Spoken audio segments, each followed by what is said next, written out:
అందుకే ప్రభుత్వ పాఠశాలల మీద ప్రత్యేకంగా ఫోకస్ పెట్టిన 16 సంవత్సరాలు మీ ప్రమోషన్లు రాలే, 10 సంవత్సరాలు మీ బదిలీలు జరగలేదు, 22,000 మంది టీచర్లకు ఒక్క కలం పోటీతో ప్రమోషన్లు ఇచ్చి 35,000 మంది టీచర్లను బదిలీ చేసి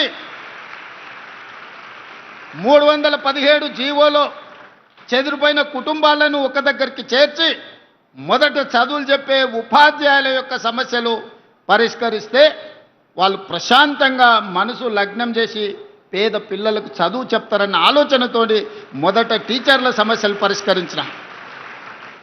సామాన్యంగా ఒక కలెక్టర్ను ట్రాన్స్ఫర్ చేయడం అత్యంత సులువు, ఒక టీచర్ను బదిలీ చేయడం అత్యంత కఠినమైన సమస్య. ఎందుకంటే టీచర్లు చాలా చైతన్యం ఉండి రకరకాల లీగల్ లిటిగేషన్స్ సృష్టించగలిగిన తెలివితేటలు టీచర్లకు ఉన్నాయి, సంఘాలు బలంగా ఉన్నాయి.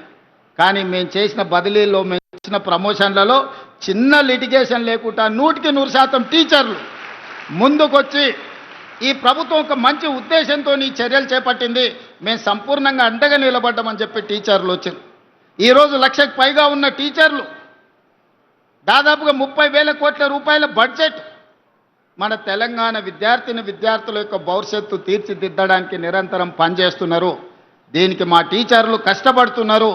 ఫలితాలు కూడా మనం చూసినాం.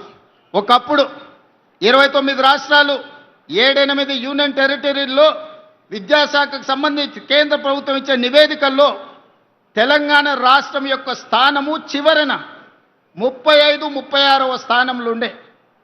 పోయిన నెల కేంద్ర ప్రభుత్వం విడుదల చేసిన నివేదికలో ఇదే తెలంగాణ రాష్ట్ర ప్రభుత్వం, ఇదే టీచర్లు చేసిన ప్రయత్నాల వల్ల 18వ స్థానానికి, దాదాపుగా 18 స్థానాలు ఎదిగి ఈరోజు 18వ స్థానంలో తెలంగాణ రాష్ట్ర ప్రభుత్వం నిలబడ్డది అని అంటే ముఖ్యమంత్రిగా అది నా గొప్పతనం కాదు, మీరందరు కష్టపడి పనిచేసిండ్రు కాబట్టే ఈ టీచర్లు నిరంతరం బాధ్యతగా విధులు నిర్వహించిండ్రు కాబట్టే ఈరోజు తెలంగాణ రాష్ట్రానికి దేశంలో 18వ స్థానం వచ్చింది. కానీ దాంతో కూడా మీరు సంతృప్తి చెంది విశ్రాంతి తీసుకోకూడదు. మొదటి 2 స్థానాలలో 1వ స్థానమో 2వ స్థానంలో తెలంగాణ రాష్ట్రాన్ని నిలబెట్టే వరకు మా టీచర్లు నిరంతరం పనిచేయాల్సిందిగా మా టీచర్ సోదరిమణులకు నేను విజ్ఞప్తి చేస్తున్నా. అదేవిధంగా ఈనాడు స్కిల్స్ అవసరం ఉన్నది.